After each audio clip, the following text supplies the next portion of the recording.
Sir.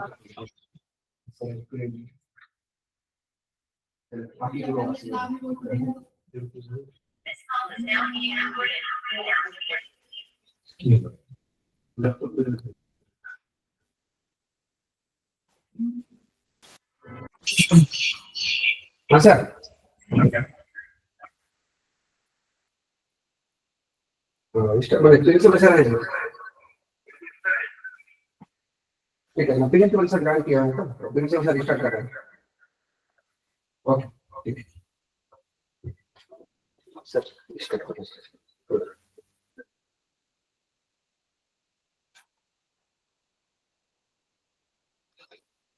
Welcome to all the participants in general and the director of the program, that is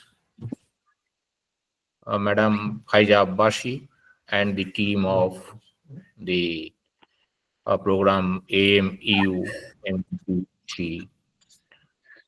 Okay, good afternoon, everyone. Professor Senthilnathan, good afternoon. Am I audible? Professor Najibur Rahman. Yes, ma'am. Good afternoon, ma'am. Good afternoon. How's Very everybody? good afternoon, madam. Right? Good Fine, afternoon. ma'am. How's everybody? Fine, madam. Yeah, so we already have 60 people. And Great. Professor Senthilnathan, I would like to tell you that Kaliachak College in Malda has been a very treasured old Callum partner. And it is Yes. also very special that Dr. Najibur Rahman has been the principal of that college ever since. Great. And it's now doing very well in NAC, etc. So this course we are doing in collaboration with the Kaliachak College. Great. And as you can see, we already have 60 participants. Fantastic. I'm sure more will be joining us. Fine, madam. Fine. Yeah. So Najib Saab, how are you? Okay, fine. And how are you, madam? We are good. We wanted to thank you for this registering 84 participants with us. And we look forward to a very enriching course with the group. And we have Professor Senthilnathan today. He will speak to the participants on ICT in education. That happens to be his subject. And he's a very illustrious professor from the Bharathidasan University in Tiruchirapalli, Tamil Nadu. He is the director of the MMTTC there at the Bharathidasan University. He's also a member of many state government panels, etc.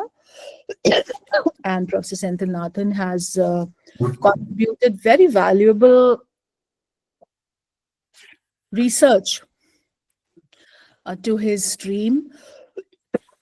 We rarely have specialists from education technology, but it's great that it happens to be his subject. And today he will be addressing the participants, all of them, on this topic. As you know, in NEP, this is one of the important components.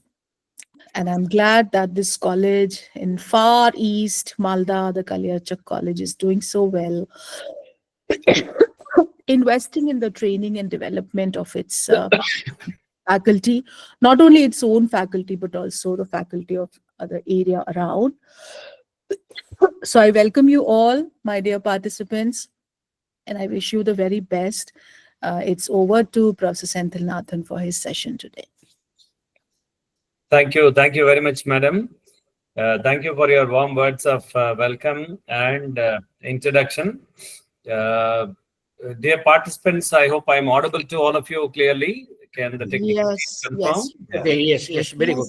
Yeah. Yes. So just let me once again profusely thank Dr. Faiza Abbashi, the director of MMTTC, Aligarh Muslim University, for giving me this opportunity of meeting all of you this afternoon online and sharing with you some of my ideas on integrating digital technologies into teaching, learning, and evaluation. And though the generic theme is ICT in education, I would focus on integrating some of the latest digital technologies, tools, including some artificial intelligence platforms.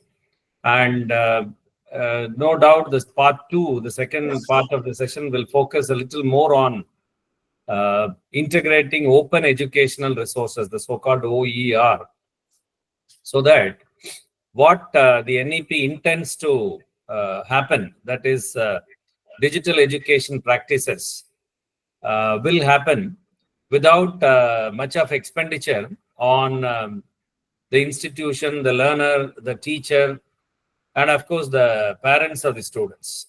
So that's what is practicing open educational models, and I'll touch upon these things, and you can, and I would also share with you with the AMU team a complete list of OER portals and resources which they can share with you all, and you can liberally use that. So ultimately, what is expected of happening here, ICT integration, will really happen. So that is what is the plan of action. Just give me a moment. Let me share my screen. Just 1 second.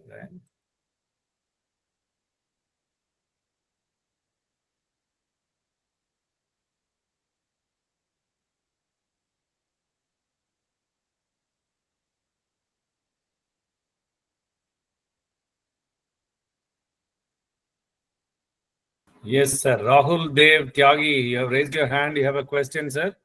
Or is it you're experiencing any difficulty in regard to audio or anything?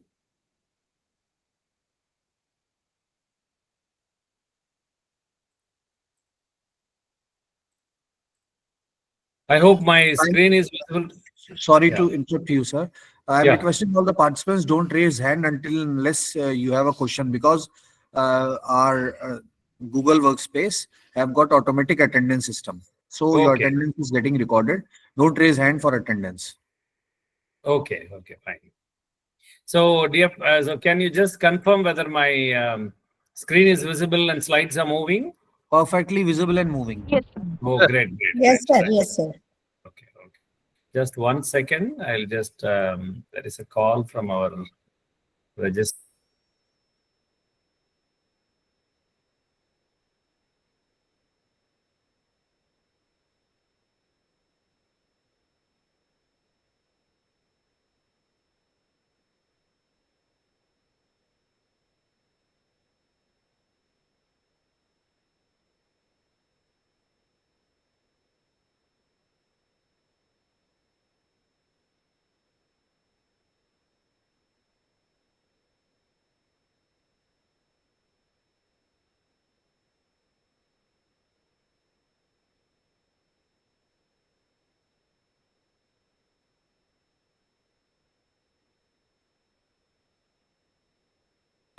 Senthilnathan, sir, are you there? Yeah. Sorry, actually, there was a call from our registrar, so I just muted and I attended the call. Okay. So we would, so dear friends, I hope all of you see a small asterisk mark that goes with the topic, digital and open education, techno-pedagogical and OER perspective. Can any one of you unmute and tell me, you all see some asterisk mark? Yes? Are you all seeing some small star symbol that goes with the title? Yes? Yes. Yes, any idea what does it Yes, stand for? Any idea what does it stand for? Yeah, any one of you can make a guess, that's all. Conditions apply. Yeah, exactly. May I know who it is, madam? I'm Dr. Sheba from MGR Educational Research Institute. Okay. Srija. Sheba. Right? So I'm sure Dr. Sheba has had a lot of experience with bank documents, mutual funds papers. Am I right? Advertisements. Yes, sir. Yeah, advertisements, right? Just to be on the lighter side, whenever there is an asterisk mark, a small star symbol that goes, you have to be a little cautious there. There is always a catch. So most of the financial papers, documents, loan papers and finance-related service papers, they have that. Advertisements also. So anyway, just to be on the lighter side, see, there are some terms and conditions apply. So what terms and conditions apply? when we talk about digital educational systems, open educational systems in a country like India, virtual learning systems, web-based education system in a country like India, which is very fast, very, very vast, and which has huge imbalances in the political, social, economic, and cultural lives. See, there are three things, dear friends, I would like to share with you before we get into the elaborate discussion on these things. One is, when we talk about the powers of technologies in enhancing learning, by no means we are here to underestimate the role of a human teacher. See, I have been introduced as a professor of educational technology, yes. And I take immense pleasure in representing the first Department of Educational Technology of the entire country. Our university's Educational Technology Department is the first of its kind in the entire country. Started from 42 years back, 43 years back. But that doesn't mean that I am here to present an argument like teachers are inferior and technologies are superior, or teachers are less important and technologies are more important. No.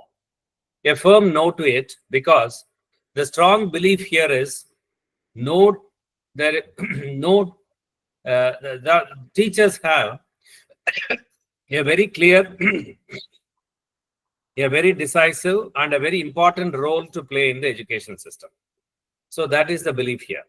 So point two, you see, when we talk about digital educational systems, we will essentially talk about some tools, technologies, platforms, gadgets, and services.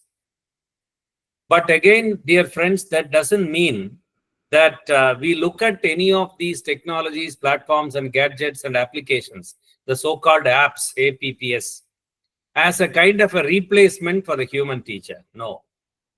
Again, because the strong belief here is no technology can ever replace a human teacher. I hope all of you believe in that idea. Yes? I hope all of you believe in that idea, that technologies cannot replace human teachers. Yes, sir. Yes, sir. Yes, sir. Yes, right. So very many people, right, unmute and say yes. It's a firm yes to that. No, yes, no technology can ever replace a human teacher, no doubt.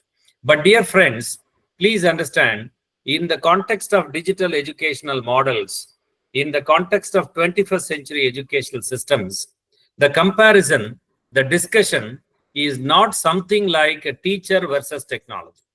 It is not teacher versus technology. Dear friends, the comparison today is something more like a teacher with the technology versus a teacher without technology.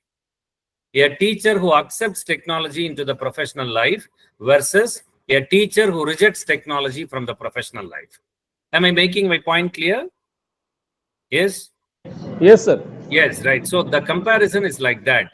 And dear friends, you should understand, in the days to come, not far off, maybe in another 3, 4, 5 years down the line, very much in our Indian higher education system, teachers without technologies will be slowly replaced by teachers with the technologies.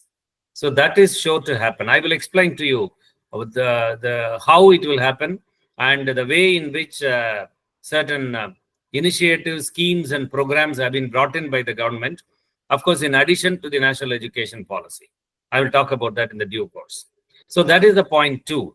And the point 3 is that we talk about technologies, social media, electronic media, digital gadgets, Web 2.0, mobile, all these things. They have lot to do with the education system, and they have a lot good things about them, but they also have some negative sides. See, I am not here to say that these are all without any negative impact and present to you a rosy picture of all good things about technology use in education and avoid talking about the negative impacts possible. No, I need not do that. Even if I attempt to do that, I think you will easily see through that. So we know, we realize, we accept that there are downsides to technology. And whenever a discussion crops up like this, I ask people to think from this point of view. Think this way. Can you think of a single tool which the humanity has ever developed or devised which doesn't have a negative side to it. You know, every tool has something good about it, something bad about it. A matchbox can brighten up a room by lighting a candle or a lamp, and the same matchbox can bring down the whole building. We don't avoid using the matchbox, you see. Neither we advise people to avoid it. We tell people, come on, this is matchbox. There is a possibility of, right, a fire, right, in it. So you have to be cautious. So I think, dear friends, today, in the context of widespread applications of technology, including AI tools and technologies, getting into every system for that matter, practically every system, including educational systems. I think it is this type of a media literacy, a digital literacy, we have to give our boys and girls. We have to tell them, see, these are the good things that you can do with technologies. These are the academic uses of technologies for you. And these are the non-academic uses. And these are the negative possibilities with technology. You should avoid that. So these are some of the important things that I would like to highlight to you at the very beginning. And the session shall be focusing a little more on these aspects of human learning. That is, how to get the learning process more interactive, more participatory, more engaging, more meaningful, more joyful, with technologies readily available to us for 24/7. And with tools, media, and content resources which are available to us for free. So that is what I will be focusing on. So if you have looked at the sentence I have uttered, dear friends, I have touched upon three aspects of digital learning. One is, how do we make the learning process more interactive, more participatory? So when I say the learning process, do I mean that teaching process is less important and teaching is not that important? No. Please understand. See, when we integrate information and communication technologies into education, it is the learning that gets the priority, and it is the learner who gets the priority. So it is not that teaching is less important, but learning is more important. So can I have लेके जाना होगा वो इसको आपने call करके पूछो ना सुबह आपसे ले लें और क्या कोई आपको दिल्ली में पढ़े हैं जब चाहेंगे नहीं लेंगे तब ठीक है Manisha Singh, madam, can you mute your mic, please? Manisha, please mute. Okay, sir. Sorry. Yeah. So I was telling you about how do we get the learning process more interactive. See, when we integrate ICTs into education, it is the learning that gets the priority. So that I think you must understand. For instance, we often don't hear expressions like mobile teaching, virtual teaching, online teaching, web-based teaching, e-teaching. It is always mobile learning, e-learning, web-based learning, virtual learning, web-based learning. Please understand, it is not that teaching becomes less important, but teaching moves to the back end and does the role of a facilitative role. So that is why I said learning process. How do we get it learning more interactive? See, interactivity, participation, engagement, these are all very, very important words, even in the context of face-to-face education, and they are not specific to digital education alone. Please understand, for instance, you see, when you have somebody, we'll take the example, Dr. Renu, are you there? Dr. Renu Jalal? Or Shiba Persis, what do you teach, Dr. Shiba? Sir, I am a professor in electrical and electronics engineering. Okay, so when Dr. Shiba gets into pre-final year electrical and electronics course students, and she is there to deliver a talk on some high voltage electronics for a 1 hour session. Around 40 students are there. And what is the job expected of Dr. Shiba here? Is she going there to interact with 40 human minds, or she is there to talk to 40 human bodies? What is the job, right, expected here? We are interacting with human minds. Yes, it is. The job is to interact with human minds.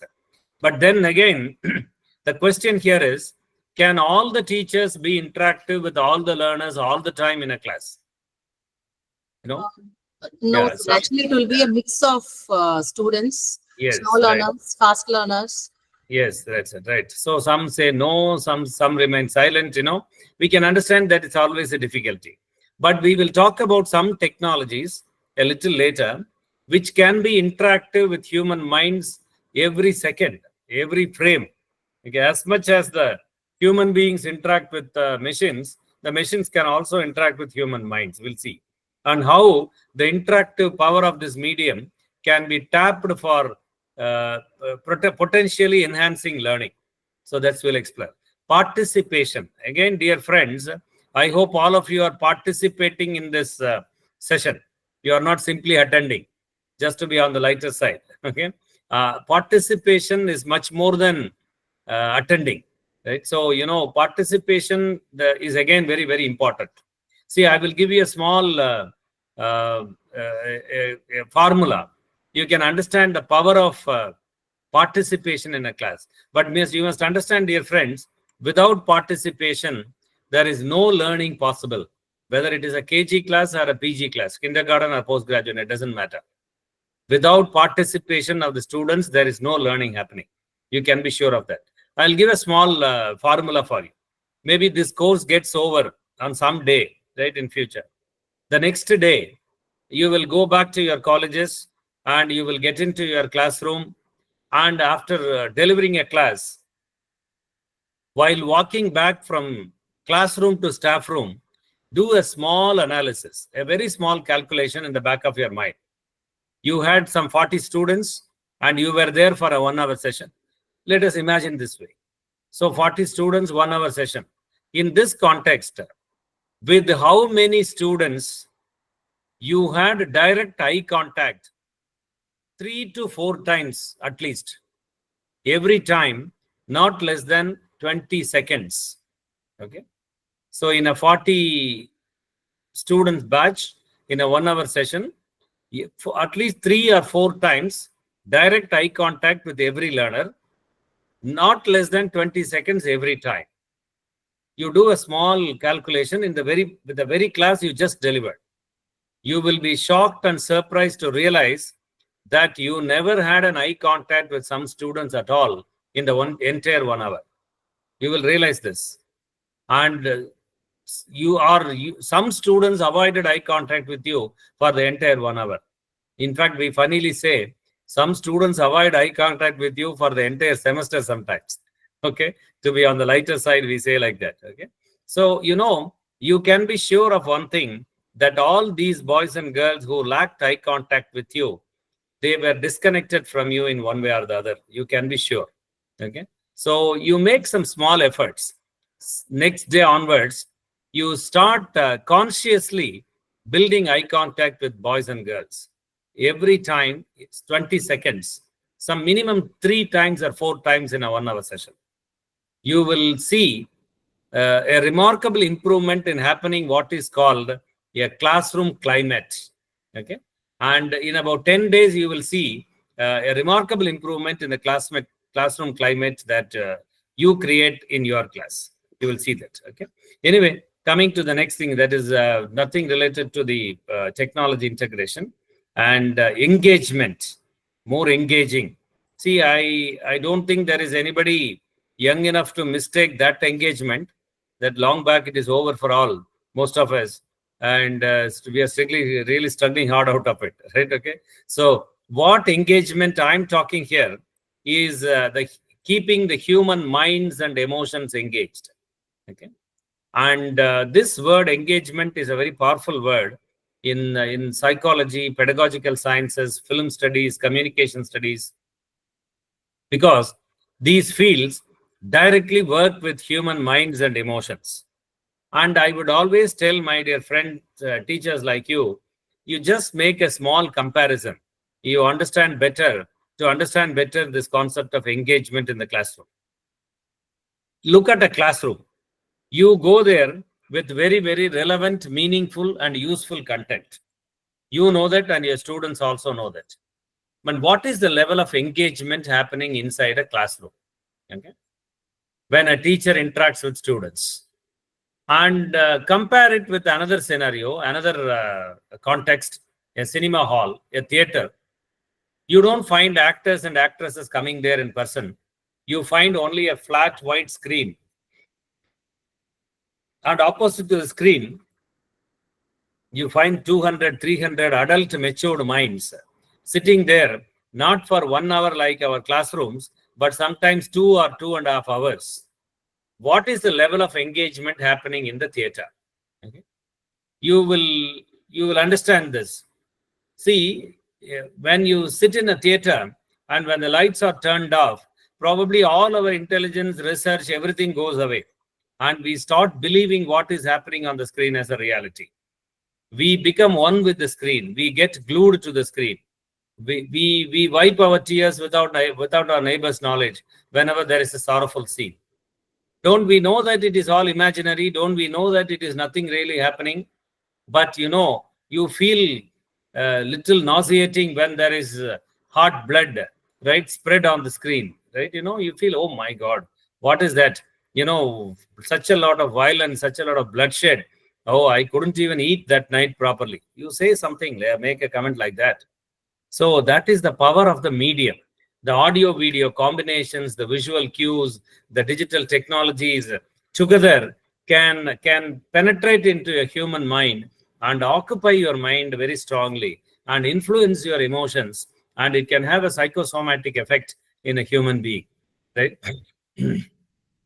When that is the power of this medium, I think, we cannot underestimate the power of this medium. And the very simple idea is, when this medium can give people better entertainment experiences, why it should not give better educational experiences to the students? That is the simple idea. And the answer to the question is a huge digital education system with a lot of multimedia content platforms, right, gadgets and applications infused into the education system. So we will discuss this elaborately. And by now, I am sure you have got a fair idea of what is this technology pedagogy, techno-pedagogy is all about. By now, you can easily guess. So it is both an art and science, I will say, of blending a variety of digital technologies. When I say a variety, I refer to a wide spectrum of technologies available to you, available to all teachers of the 21st century. See, it is not like 1950s or 1960s. All teachers had only one tool, that is blackboard, and of course the white chalk. But today, for every teacher of a different subject, different technologies, different tools. Sir, I am a teacher of mathematics. I want these technologies, these tools. Yes. Sir, that tools I cannot use, sir. I am a geography teacher. Yes, you have. Sir, what these people are using, I cannot use, sir. I am an English language teacher. I want different technologies and tools. Yes, you have. So subject-specific, discipline-specific technologies and tools which you can choose from. Okay. So a variety of digital technologies and all for designing learning experiences. Kindly underline this: designing of learning experiences. Keep them underlined. I will talk about that designing learning experiences a little later. Okay. And of course, there are two broader perspectives, broader objectives. One is ensuring better learning outcomes, and the other one enriching the learning process. No doubt, our education systems are outcome-based educational models, OBE, COPO mapping, then graduate attributes, all these things we talk about, right? Better learning outcomes are important. We are focused on outcomes. But at the same time, as much as learning outcomes are important, learning processes are also important. And you must understand that there is no way that means can be ignored and only the ends can be addressed. So ends are important, but at the same time, means are also important, right? Okay. So this is something general, my dear friends. 21 is not just a number. It is a big concept now. And 21st century, as a phrase, is a kind of a prefix to many terms. Like we say, 21st century business practices, 21st century medical systems, 21st century entertainment models, and 21st century agricultural practices. Like that, we all 21st century banking practices. We talk about all that. And 21st century is often interpreted with these terms, which are self-explanatory. We call them as computer age. We call it as information age. See, why is it a computer era? Because it's all computers everywhere. See, in one form or the other, everybody is with the computers there everywhere. See, every one of you, I'll tell you, is sitting with a desktop or a laptop now.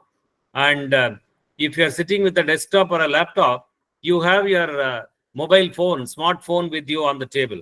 That means you are sitting with two computers, I will say, right? One, your desktop PC, and the other one, your Android phone. Because your Android phone can outperform a desktop PC now.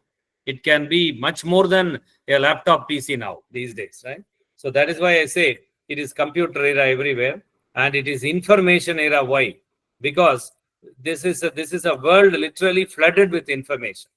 24/7, huge information is flowing into your life. And there are three dimensions to the information flow: the speed, the volume, and the channels of information flow. And since all the three are unprecedented, never in the human past, we had so much of information flowing into our life. And never in the human past, we had such high speed information flow. And again, never in the human past, we had so many channels of information flow. So that is one of the reasons why we call this as an information age and a knowledge era. I am not going deep into this discussion because it is 45 minutes talk on its own. So I'm not going deep into it. My purpose is to talk about something else. So I would stop here, but I would give you a small exercise I can give you.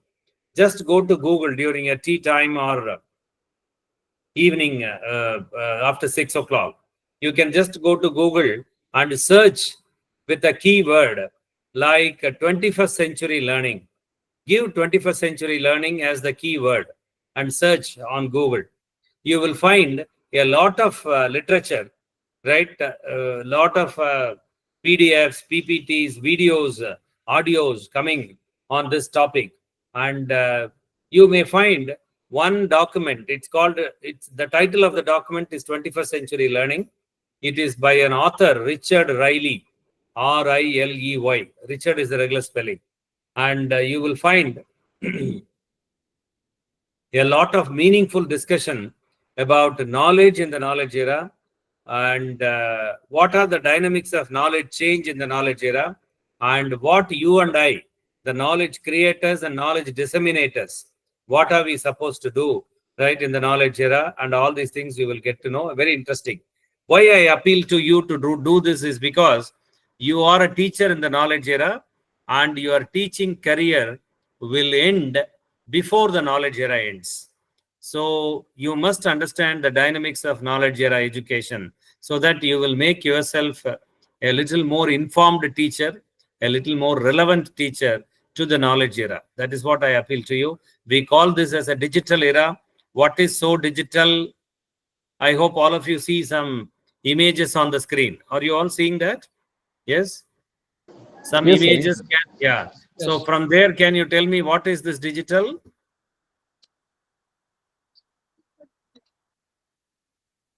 Digital. Digital is all about. Yes, it is there on the picture. The answer is there on the pictures. Binary. It is all about the binary, as you say. Some madam, may I know who it is, madam? Moushumi Ghosh. Dr. Moushumi Yeah, madam says exactly, right? It's binary, right? So it's a very technical language. If you go by a very layman's, common man's language, it is all the zeros and ones. That is the basic mode of communication among all technologies, for that matter. See, when you have your smartphone and when there is a call, you swipe towards green to accept a call, to swipe towards red to reject a call. Green is 1 and red is 0. That's all. And if I'm moving my slides, the forward arrow is 1, backward arrow is 0. Fast forward arrow takes me to the next slide, and the backward arrow takes me to the previous slide. That's all. Okay. And are there friends from English departments here? Anybody? Anybody teachers of English here? Yes? Anybody teaching English in this group? Okay, so if there are any, maybe the English language teachers will disagree with that point, that digital is everything zeros and ones, the binary, right? Because the word digital takes its origin from a Greek word.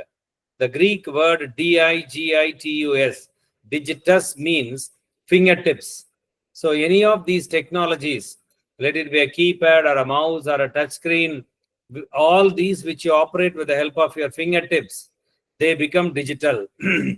Okay, so that is how we look at it. It is not that Mausumi madam was wrong or the English language teachers are right or vice versa. Both are right here. Sometimes there can be two right answers for a question.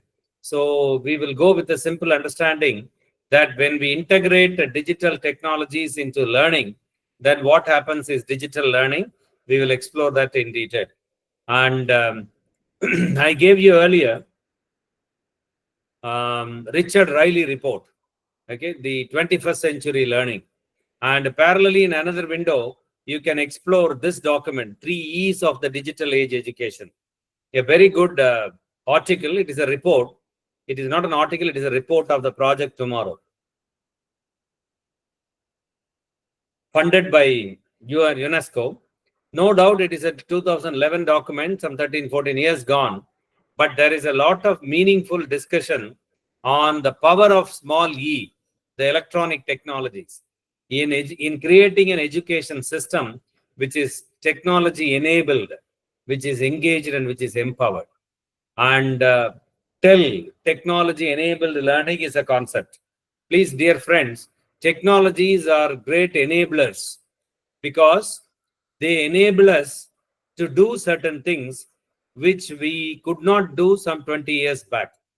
So what I was unable to do 20 years back, today I am able to do.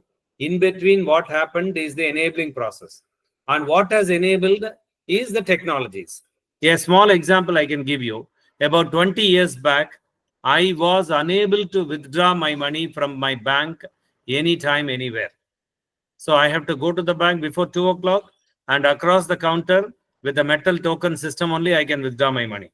But now I can withdraw my money anytime, anywhere. When I say I can, it means I am able to. So what I was unable to do, now I am able to do. That is why we call these technologies as enablers. Okay. And engagement, I already talked about, and empowerment. You see, we call these information and communication technologies as tools of empowerment because they are capable of empowering people on equal grounds. You see, we funnily say, in front of God and Google, all are equal. There is no difference. Okay. Technologies enable people on equal grounds. We funnily say that. For instance, you see, Madam, when giving the inaugural remarks, she said that, you know, the college is in a deep east place, right? Okay, northeast place.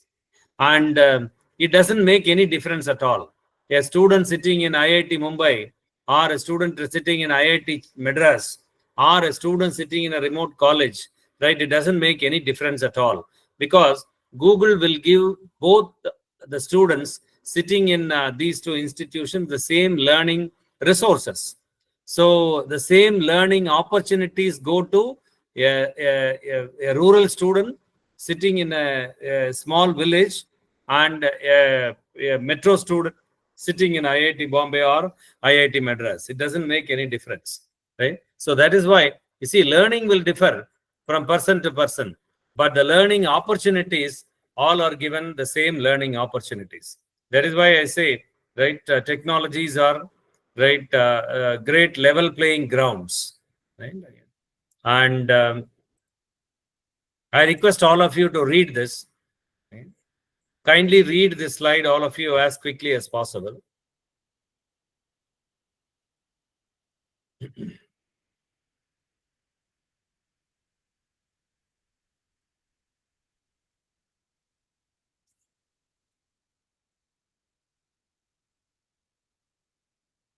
I hope all of you could skim through this whole quote and get the central message.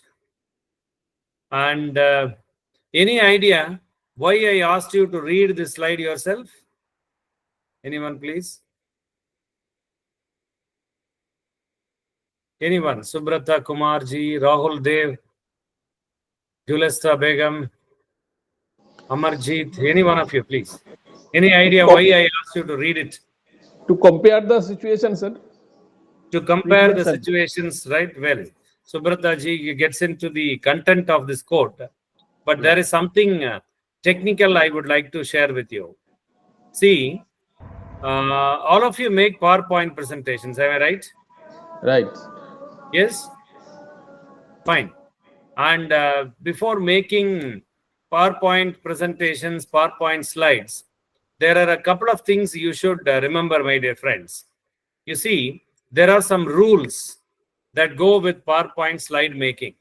One of the rules is that you cannot have a complete paragraph like this copied and pasted on a slide. Okay? A complete paragraph can never be copied and pasted on a slide like this. Even a sentence, a complete sentence ending with a full stop, you cannot copy and paste. Whatever ideas that you want to share, whatever knowledge that you want to present, it has to be broken down into points, and they should be presented in such with the help of such bullets, sub-bullets, images, icons, symbols, arrows. All these are fine, but never a complete paragraph like this. This is a rule. And whenever there is a rule, there will be some exemptions. Am I right? And this is an exemption. What is this? This is what is this? What do you see on the screen? It is a quotation, sir. It is a quotation. Exactly. It is a quotation. So with the double quotes, I have put it. It's a quote. Okay. So a quotation can be copied and pasted as it is, because I have no right to edit as I like, you see. So I cannot cut it as I like. And another exemption is a definition. Okay. Definitions can be there with a full stop, full sentence, comma, hyphen, everything. Otherwise, it should always be bulleted points only. That's a rule. And there is another thing that I want you to understand. See, some people. Subrata Kumarji, can you mute your mic, please? Yeah. There is another thing that you should understand. Some people have a habit of doing this. They carry some 15 slides in their PowerPoint presentation. They project it on the screen and they start reading slide after slide, okay, including thank you slide. People will read sometimes, okay. We funnily call that as PPT sing along syndrome, okay. That is a very bad syndrome that affects academic presentations, which you should not do. So maybe, friends, I will talk about technologies, I will talk about OER, all this is fine. But at least if you make better PowerPoint slides as an outcome of my session, probably I think the purpose will be served. Okay. So now coming to the discussion, as already Dr. Subrata ji said, right? Subrata ji said, so it's about comparison. And this is the way the blackboard came into the educational system. The chalk and talk model came into the system. And when did this happen? Can anybody unmute? When did this come?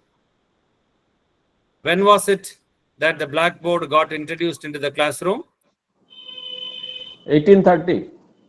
It's 1830. It was in the year 1813. 1813. See, dear friends, today it is 2025. So 211 years fully gone. It is 212th year after the introduction of the blackboard. And I have a small question for you to reflect. I don't want an answer. For your reflection, I have this question. Maybe you during your tea or sometime late in the evening, you can think about it. That is, how is it that you and I, the teachers, I'm including myself here, because I also use Blackboard for my classes here. How is it that you and I, the teachers, remain happy, remain comfortable, remain complacent with a professional tool that was introduced 211 years earlier into the teaching profession. You know, what is our justification to remain happy, remain comfortable, remain complacent with the 211-year-old tool in our professional work? Maybe another question is, will we accept this if a doctor or a surgeon does in his or her professional work? Okay, we will not accept, no? Okay, no. If some doctor says, if some surgeon says, I will conduct the surgery with 50-year-old tools, because I was trained with 50-year-old tools only at that time when I was doing my MS. Okay, now also I will conduct the surgery with the same old tools. You come here. Will we get ourselves admitted in that hospital? No. Of course, we cannot take risks with our life, you know. We will not do that. But can we take risks with our students' lives? Okay, just I asked this question. It is only for you to reflect upon. Nothing negative about the blackboard. I am never a person to say that blackboards are useless. No, I know that a blackboard is a very useful tool in the context of Indian classrooms, provided the teachers know how to exploit the power of this medium. Fine. And all that I want to drive home, the point here is, this is time for us to think of newer tools in our professional life. Okay, and this is the old tool, and these are all the newer tools. All these things and much more than this. You can just go through that quickly. And I have put certain things in red color here. Massive open online courses, OER, educational cloud or cloud-based education, Web 2.0, 3.0, mobile apps for learning, AI, VR, AR tools. That is artificial intelligence, virtual reality, and augmented reality tools, intelligent learning environments, gamification. And, you know, I put certain things in red color. Why? Because in my view, for any teacher of today, if you have some 10 or 15 years of service ahead, no doubt all these are real red alerts. Red alerts as you travel in your professional pathway. Okay, you have to look at them as red alerts, because these technologies are going to make a lot of difference in the educational system, very much in our Indian subcontinent, not far off from now, from a few years, 3 or 4 years, 5 years down the line. If you go through the NEP document, there is a subsection 2.2.3 where it is given the title, the subheading is making it happen. Making it happen. So how this NEP will be implemented? If you go through that document, that section, you will understand that it is largely going to be digital educational systems, digital technology integration into the whole education system. And see, most of you would know the MOOCs, massive open online courses. Swayam MOOCs, I think you have integrated into your curriculum in your campus. Any of you, please? Can any of you tell me? We have introduced Swayam single credit paper. Yeah, that's in most of the autonomous institutions, deemed universities, private universities. No, we have started implementing Swayam MOOCs into integration into our curriculum. So minimum 1 credit, 2 credit papers, and the credit transfer system is in place. We know that. And let me not go deep into it because that's something you know. OER, I will elaborately talk about it post-T. Cloud-based education systems. See, I don't know whether computer science teachers are here. Anybody from computer science, information technology? Are you here? Are you there? Yes?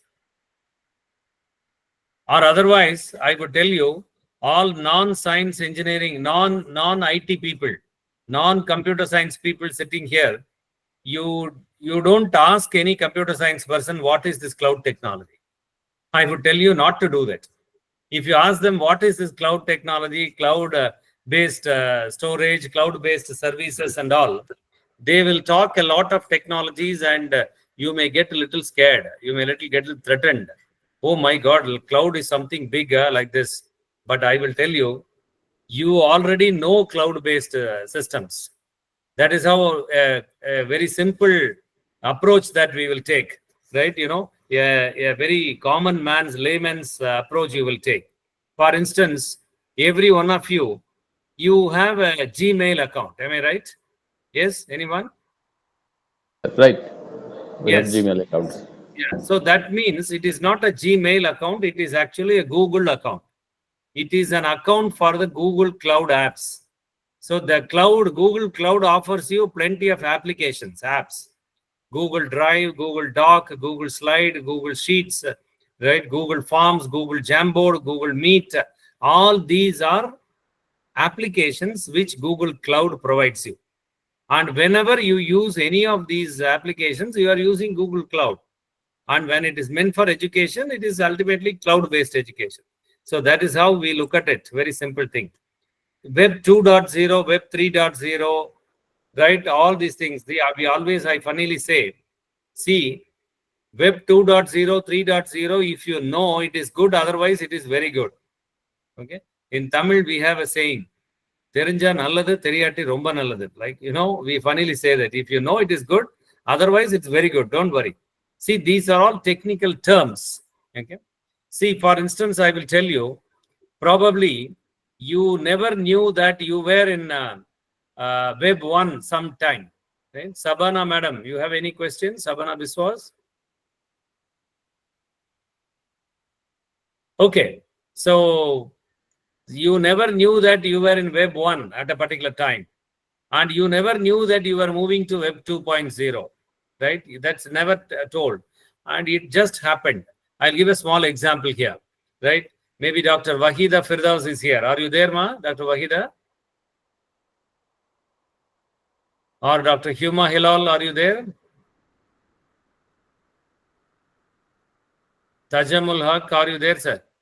Yes, sir. Yes, sir. Okay, Dr. Huma, yeah, Tajamul Haq, you are there. Yes. Yes, sir. Fine. Do you make use of WhatsApp, sir? Yes. I use WhatsApp. Yes, right. And sometimes it alerts you that within next 3 days you have to update to the next version. Yes, yes. Yes, sir. Yeah. So whenever there is a message that you have to update without updating, you cannot use the services of WhatsApp. Immediately, what Tajamul sir thinks? Oh my God, how to lead a life without the WhatsApp? No, there is no way. So immediately we update. We have See, yeah, yeah. I think if WhatsApp shuts up its service in India, a few thousand suicides will happen here. Okay. So because life without WhatsApp is not possible, just to be on the lighter side. So what happens? See, we don't realize that actually we are moving from one generation of mobile computing to another generation by updating, by adding some new plugins. Okay. By moving to the next level. It is what is happening. So similarly, Web 3.0, 4.0, all these generations, it will happen automatically on their own. And अरे बड़ा उल्टा सीधा बोलते हैं हमारी वो 990 आई थी ना उन्होंने बाबा मजा करेंगे गाली करो चालू वही Manisha Singh, madam, can you mute your mic, please? Yeah.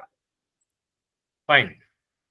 So, coming to mobile applications, I think most of the children, school-going children, know a lot of mobile apps for mathematics, physics, chemistry, drawing, painting, right, and other things.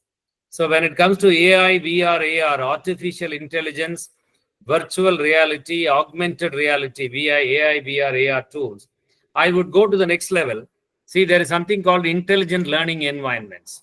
So looked at from a learner's point of view, okay, when AI, VR, AR gets integrated into education, what we will get is an intelligent learning environment. I'll give a small example here. See, let us say we have Dr. Manisha, Dr. Huma Hilal, Wahida Firdaus, Sheba Persis, and Mozumi, right? These 5 people, Dr. Manisha, Huma Hilal, Wahida, Sheba Persis, and Mozumi. Let us say, for example, these 5 people, they're all in a particular class, in a face-to-face mode education, in a traditional classroom, a face-to-face education system. say 9th standard. Sheba madam, you can be free, you can be happy for some time going to your 9th standard. Okay. So, so let us say they are all in a particular class, 9th standard, say. And now from 3:30 to 4:30, the class is a mathematics class. Now comes the problem. Okay. What learning experiences these 5 people will get? Mozumi, Sheba, Wahida, Huma, and Manisha Singh. Okay. If it is a face-to-face class, the human teacher will come to the class with a chalk piece and a duster, and the class will begin, and the teacher will say, see, this is today's session is on algebra, right? And the class will go, and all these 5 people will get the same lesson, same example, same exercise, and same problem to solve. Am I right or wrong? Yes. Am I right? Yes. Yes, sir. Yes. So, and are all these 5 people the same? Mozumi, Sheba, Wahida, Huma, and Manisha Singh? No. Each one is Different. Unique. different. Each one is different. Each one is uniquely different. Okay. And as a learner of mathematics, further they differ from one another. So what is practiced in a classroom is what we call as one-size-fits-all model. One-size-fits-all model of teaching. One size will not fit all, no? So, in an intelligent learning environment, I'll give an example here. If it is an intelligent learning environment, what Mozumi, Sheba, Wahida, Huma, and Manisha will get as a learning experience is, or all these 5 people will be in 9th standard. They will all learn mathematics. They will learn the same algebra. But Mozumi will get a different lesson, different example, different exercise, and a different problem. And Sheba will get a different lesson, different exercise, different problem. And this difference will be directly linked with their individual differences. You know how it will happen? The system, the learning management system, with a lot of artificial intelligence infused into it, it will have a complete profile of every learner, because we will feed a lot of data into the system. What Sheba scored in her 8th standard, 9th standard, 10th, all her previous class mathematics lessons, her performance in the test, marks, everything will be fed into the computer. And where she has scored well, where she has scored less, you know, everything. Which unit she has done well, which unit she has not done well. All data. Dr. Sabana Biswas, can you mute your mic, please?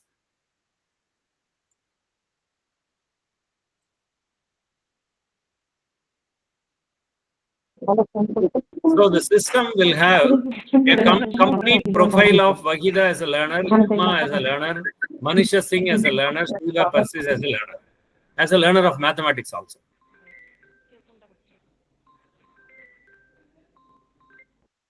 Yeah. Sabana madam, can you mute your mic, please? Yeah. Fine. So based on the profile that the machine has created, lessons will be delivered, examples will be given, and the exercise will be given.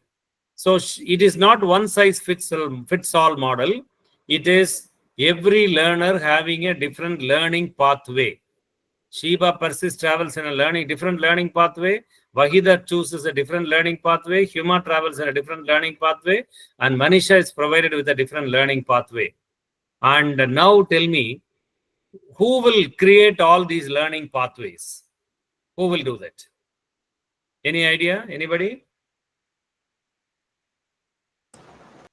Technology, digital technology will have to do it along with the teacher. Yeah, along with the teacher. It is the teacher who will ultimately create these learning pathways. You know, different learning pathways, different learning instructional designs. I am introducing a technical term here. Different instructional designs for different learners with a lot of differentiated learning resources. Okay, and that is what we will be doing. Probably you would have read in the newspapers a couple of days back, the Honorable Prime Minister of India right before visiting the United States, has spoken in places in the AI summit, artificial intelligence summit, that AI is not going to take away the jobs, but AI will redefine your jobs. You will do a different type of work in the same job. So that is what we will be doing. We, the teachers, see, earlier you remember I told you somewhere in the first or second slide, I said, you keep one line underlined. So designing learning experiences, I said, okay, using blending different technologies for designing learning experiences. That is what we will be doing. We will design learning experiences. We will design learning pathways. Okay. So there is a concept called learning by design, design thinking, right, into different fields of study and exploration. So kindly explore that, you will understand better. That is what we will be doing. And gamification, game-based learning, right? It's a huge concept, game-based learning. There is a web portal, www.gamebasedlearning.org, right? GAMEBASED, right? Gamebasedlearning.org. You will understand how to create games or how to make games for teaching every subject, right? And science or humanities or arts, mathematics, right? You can explore that, right? So now I will spend a little time here. It is 3:38. So before I wind up for tea at 4 o'clock, 4 o'clock is the tea break. Am I right? Am I right? It's 4 o'clock is the break time. Am I right? Yes, sir. Yes, sir. Yes, right. Okay. See whether it is online or offline or blended or hybrid, whether it is new education policy or old education policy, 4 o'clock tea is an integral component of the higher education system in our country. Okay. Just to be on the lighter side. Okay. It is a ceremony. As a college teacher, 4 o'clock, we should have a tea break. We will have that break. So before I break for tea, I would spend a little time, and so that post tea we can spend for the entire post tea session, 4:30 to 6, we'll spend on demonstrations, demos of OER portals. So the new media and its impact. By the way, the term new media, it refers to many things, but I use it in a restricted sense. WWW. WWW stands for World Wide Web. excellent. Right? World Wide Web. Excellent, excellent. Right, dear friends, you can also rethink and you reinterpret WWW as whatever, whenever, wherever. Also, it is possible, right? Because with our mobile internet access today, internet can give you anything, anywhere, anytime, right? So whatever you want, whenever you want, and wherever you want. So impact of the new media on the education system is on all the 4 M's, the 4 pillars we say: materials, methods, media, and men. These are the 4 pillars we say. And the distinguished women participants, kindly don't mistake, there is no gender bias when I say men as a pillar of the education system. I have used it with a capital M. When we say man is mortal with a capital M, it includes women also, no? Women are not immortals, you know?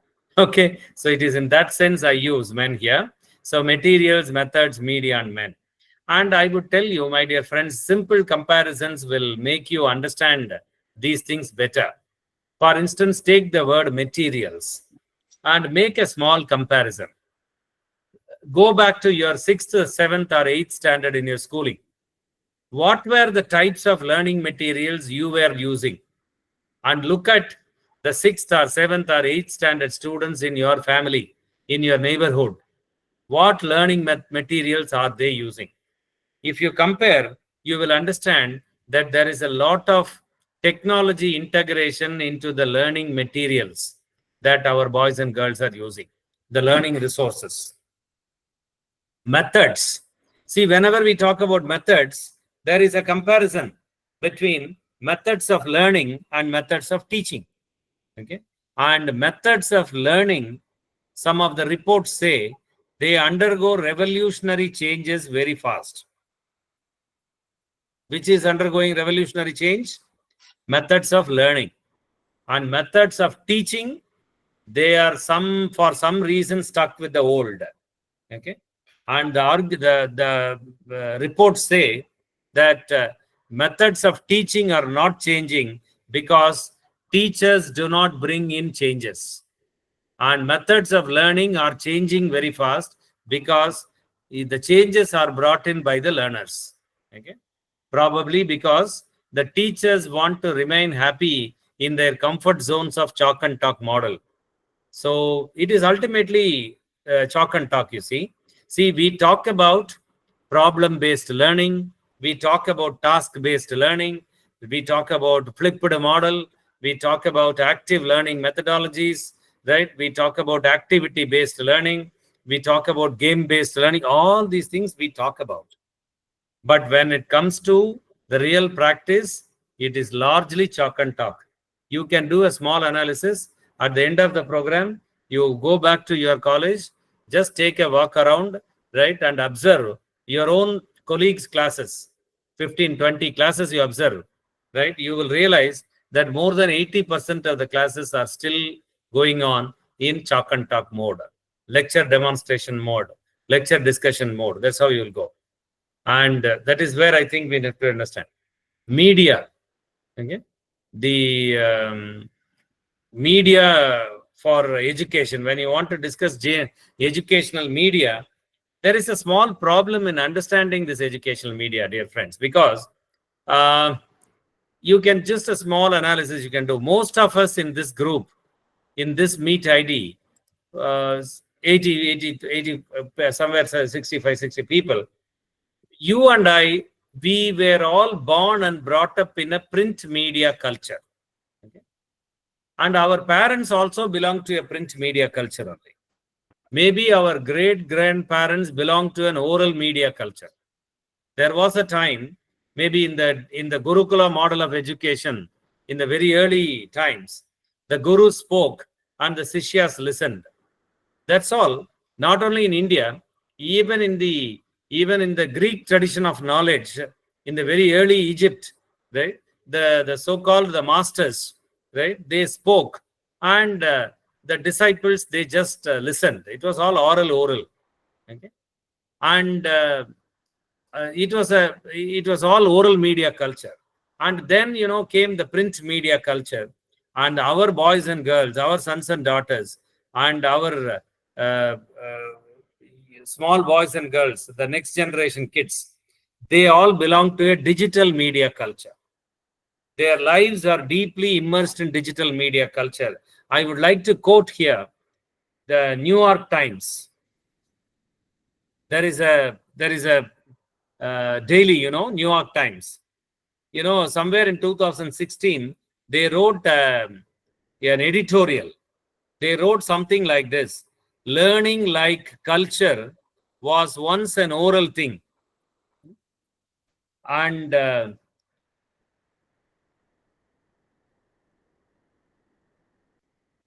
learning like culture was once an oral thing. Then it became a print thing, and now it is becoming a digital thing. That's what the New York Times wrote. Okay, and in 2016, it was becoming a digital thing. Now it has completely become, after the pandemic, especially the lockdown time, all schools, colleges, teachers, students, everybody moved to some technology integration. So it has become completely digital media based. And the need for men and women to change with the change towards technologies is something very, very important. And the result of this new media impact is what we call a digital age pedagogy, a pedagogy for a digital age.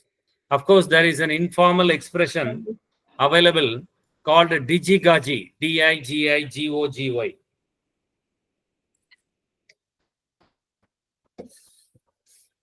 But I would prefer to use digital age pedagogy.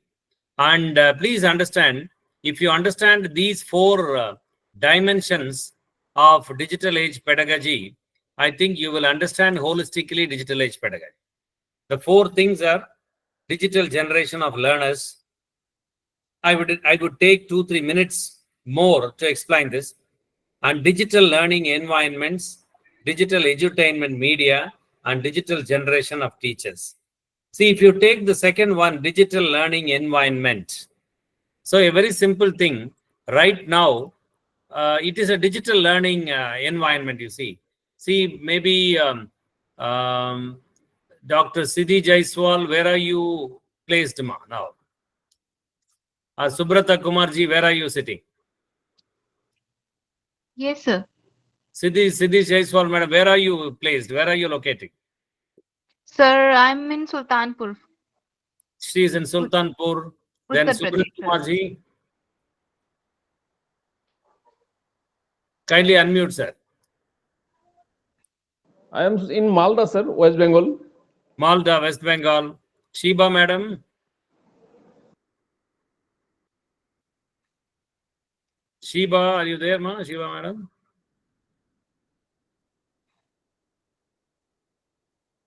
Okay. So you see, there is Dr. Siddhi Jaiswal sitting in Sultanpur, Subrata ji sitting in Malta, myself sitting in Trichy, central part of Tamil Nadu. Maybe Sheba madam is from NGR Medical University, it is located in Chennai. Okay. So you see, we are all separated by distances. But there is an environment that connects all of us. All of us are connected on an environment. And that environment is a digital environment. Why? Because this environment exists only in the air. It is not anywhere present. It is invisible. And it is because of certain digital technologies it is possible. Your laptop, my laptop, your internet connectivity, my internet connectivity, Aligarh Muslim University's Google account, all these digital technologies together have created this environment. And this environment is meant for learning. So ultimately, it becomes a digital learning environment. That's why I said it's easy to understand. Okay. And when it comes to entertainment media, see, when we talk about the media for education, we use a hybrid expression, digital edutainment media. Why? It is education and entertainment together. Because radio, television, video, graphics, multimedia, animation, gaming, all these are basically entertainment media platforms. And we are using all these entertainment media for education. So it becomes edutainment. And of course, the last one is there with a question mark. Do we have a digital generation of teachers? A new breed of teachers who can learn all these technologies irrespective of the subject background you come from. See, you teach maths, physics, chemistry, botany, zoology, medicine, law, sociology, psychology, English, Hindi language, literature, anything, it doesn't matter. If you are a teacher, if you are into teaching in the digital era, you have to essentially learn all these technologies and you have to integrate all these digital technologies into your pedagogies. There is no other way. And do we have that new breed of teachers? That is why a small question mark here. So coming to the first one, digital generation of learners. See, I will take 2 or 3 minutes more because learners are important. And we say that our education systems have to be learner-centric, student-centric models. And how can you make it student-centric without knowing who are your students? Without knowing who is a learner, who's your learner, how you will learn it learner-centric? That is why I want to spend 2-3 minutes more here. And of course, I can go on and on talking about this digital learning, digital learners. But for want of time, I will cut short and introduce you to a writer, Mark Prensky. Mark Prensky is a very celebrated writer, a great author, and a controversial writer, a great educational technology thinker. So I request you to read this person. Very interesting one. See, you read your physics, chemistry, history, zoology, sociology, law. That's different. That's your subject. And in addition to that, reading these type of literature will really redefine your pedagogies and make you a better teacher, better connected to the student community, right? So first one, the digital natives, digital immigrants. This is a beautiful article where a simple argument is put, a new theory, right? I will explain to you very briefly, very quickly. See, a theory introduced here is any country in its developmental stages, when the country develops through several stages, it will have one phase of about 7 to 10 years. Okay, that period will be called as an electronic boom period. Electronic boom period. Okay, it will be some 7 to 10 years. So in India, probably it would have been somewhere 1981 to 82, 83 to 88, 89, 90, somewhere that. Okay, and that is not important here. You know, what happens in an electronic boom period? The cost of the electronic gadgets will come down week after week, month after month. And the common men and women will buy a lot of digital gadgets, electronic gadgets, and use them very liberally, both at home and office. This is what is the idea given by it. But what Prensky says is, what is of greater relevance to you and me is this point. What Prensky says is, any child who takes birth in the country after the electronic boom, they take birth in a digital world and they grow in a digital world. Okay, so much so they become digital natives. If Dr. Siddhi Jaiswal has taken birth in Sultanpur and who has grown in Sultanpur, she will say that, sir, it is my native place. My native place is Sultanpur. Because, you know, that native sense. Because she has grown with Sultanpur. As Sultanpur grew, she also grew up. So that is how that native sense comes. That is why Prensky says they are all digital natives, because they take birth in a digital world and they grow in a digital world. And anybody like you and me who have taken birth before 1981 and who have migrated ourselves to the digital world, 1981, 82, 83, and before born children. We all belong to a pre-digital era and we are moved to a digital era. So we become digital immigrants. That's what he said. Okay? And what is more important is, he says, the real pinch of this phenomenon, the problem is in the classroom. Because today, the classrooms are filled 100% with digital native children. And more than 80% of the teachers who go there with chalkpiece and duster in our hand, we are digital immigrants. And when we go there with a chalkpiece and a duster, that is where the real disconnect starts. That is where the real problem starts. Because they want to experience differently the learning. Their expectation for a different learning experience is there. Whereas we go with the chalk and talk model. Because, you know, most of the teachers teach the same way they were taught by their teachers. So we also teach our children the same way our teachers taught us. But our teachers taught us 25 years back.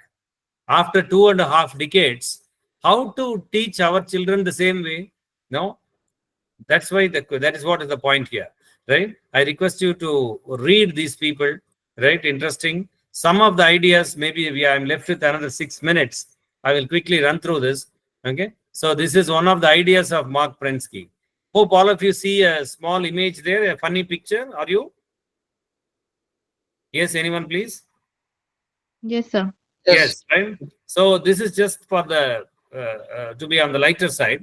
So, but one of the ideas Prensky gives is, see, the difference between you and your son and daughter is only one thing. That is, technologies came into your life very late, and technologies have penetrated into their life very early. And the early entry of technology has a categorical and has a very, very influential role in shaping their personality, shaping their behavior. However hard you try, you cannot stop the influence. That's what Prensky says. Okay, and this is just to be, this is not this early, just to be on the lighter side. And look at this picture, how babies will be born in future, you know, just to be on the lighter side, just for the fun of it.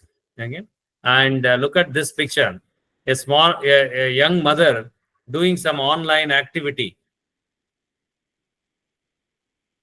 And you will see a red round over a particular area. You see the boy or a girl's back being used as a mouse pad. Okay, so maybe you can do a small analysis. When did you and I have the touch and feel of a computer mouse? And when is this boy or a girl getting the touch and feel of a mouse? And again, you can have a question here. Sir, just because this boy gets the touch and feel of a computer mouse at this stage, is it that his personality will be influenced? Is it that his behavior will be influenced? No. You can say a no to that also, no problem. But in that case, I will have to bring in another writer, Marshall McLuhan. There is a writer by name Marshall McLuhan, a great media scientist, a great expert in communication studies. You know, he wrote something like this, 1985, 86, he came out with some theories. It is something like this. We, the human beings, shape our tools first. And after a few years of using, the tools will start shaping us. That's what they say. Okay? So we buy and use a smartphone for a few years. And after a few years, if there is no smartphone with you for about 1 hour, 2 hours, you become little disturbed, right? Okay, if you forget your phone at home and go to college, even a half a day you cannot comfortably spend there. Okay, so your behavior becomes altered with the use of technologies. That's it, right? And look at this, there is no generation gap, you see. It's all the same touchscreen generation. And it is, look at this image, near the Neogen alphabet. Okay, it's a famous picture on the social media. All pictures are from social media, right? The technical vocabulary, which you and I learned very late. The children just like that pick up the technical vocabulary. You have a second standard, third standard girl or a boy coming home and telling you, give me the laptop, mommy, I want to download something for my project. Daddy, give me the modem. I want to connect to the internet. I want to download something for my project. See, look at this vocabulary. When did you and I do a project? When did you and I start downloading? When did you and I get a modem to connect to the internet? Okay? But the children, they use that vocabulary very, very early. Okay? So that is what I would like to say. And look at this, a third standard answer sheet. Just to be on the lighter side, the source is also given here, laughingcolors.com, right? The third standard answer sheet. Look at the question and look at the answer. Okay? If this question paper is given to me or Dr. Faiza Abbasi madam or the principal sir, of course, our answers will be air, water and food. And our teachers would have put 3 tick marks and 3 marks here. But look at this picture, look at the answers and look at the marking of 0. And this picture shows the glaring difference between the thought process of a digital native child and a digital immigrant teacher. Okay, that's what I would say, right? Okay, actually, this boy or a girl deserves a chocolate. Okay, some out of the box thinking, you know, right or wrong. See, all answers need not be right all the time. Okay, so that's a different thing. Okay, and this is the glaring difference here. And if this boy or a girl comes to our class, this is what will happen. Madam, you go, madam. Don't worry, madam. You write on the blackboard and go. We will make notes, madam. Okay, sir, don't worry, sir. Why always telling make notes, make notes? We will make notes, sir. You just write and go. Because they have a digital storage, you know, of knowledge, right? That's what I would like to say. Of course, jokes apart, just to be on the lighter side, I was showing these pictures. But jokes apart, one thing that you have to understand is that the entire generation of learners, they are getting more and more digital. And unless you switch over to digital technologies and digital learning models, we become a little irrelevant. See, I have to talk about the word relevance. Okay, and it is all the question of relevance. Are we relevant to the target group of students whom we are teaching? And are we relevant to the times at which we are teaching? We are not teaching in the 1950s or 60s. We handle classes in 2025. So are we relevant to the times in which we are taking the classes? That is a question of relevance, my dear friends. I will come to that. And I would, it is 4 o'clock now, 4:01. I would just wind up here, right, this part of the discussion. And I request you, I have put as must reads here. Because, you know, every one you have to read, right? See, apart from all your physics, chemistry, botany, zoology, right, the subject learning, this is must. Jukes and Anita, understanding digital kids. Palfrey and Gazer, understanding the first generation of digital net. Why you should understand? Because the students you handle are all these boys and girls. I'll tell you, tomorrow morning, if you get into your classroom, okay, you will happily go and see some 40, 50 boys sitting in your class, 50 boys and girls sitting. And just remember one thing, you may forget anything that I'm talking now. You forget anything, no problem. But remember one thing, that the boys and girls sitting opposite to you in your class, all of them belong to the first generation of digital natives. Because you are never going to have a boy or a girl born before 1980 or 81 as a student. You're always going to have boys and girls born later, and later as your students. That is why understanding them is very important. Okay. And look at that, the third book, Why Do I Need a Teacher When I've Got Google? See, there is already Google, then why there is a guru? That is what is the question. But Ian Gilbert is a little negative in its title of the book, but the book is a very positive book where there is a lot of meaningful discussions on why a teacher is needed in spite of Google. Okay, so this is where I would like to stop here. And am I making myself clear to all of you? Yes, sir. It Yes, is sir. very interesting, sir. It is very interesting. We are enjoying, sir, very much. Very interesting, sir. Very good. Fine. So it is 4.02. So we will have a half an hour break as already informed by AMU people to me. So we'll meet at 4:30. Thank you. My Thank you talking very much, part- sir. Yeah, fine. So my talking Thank you part very is much, over. sir, for your insightful and engaging session. Great, sir. Your expertise and clarity made the topic both interesting and easy to understand. Fine, sir. Sir, Fine. we are looking forward to learning more and more from you after the Yes. break. Yes, sir. Sir, Yeah. my talking part is almost over, and I have Yes, to sir. take you for the demos of open educational resources and AI tools, right? So we'll meet at 4:30 and go up to 6 o'clock. Thank you, everyone. Thank you. Dear all participants, you all are requested to rejoin the session before 4:30. Okay. Fine, we will Thank you very start at 4:30 at the post-tea session. Okay, sir. Okay, sir. Okay, right. Sir.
क्या कर बेटा नहीं हाँ ये कैसे बंद कर दीजिए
So good evening, all of you. Good evening, sir. Yeah, very good evening. Good evening, sir. A very good evening. Maybe a very good evening. Maybe 2-3 minutes. We'll wait for others to join.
So, dear friends, can we slowly start and go till as people keep joining?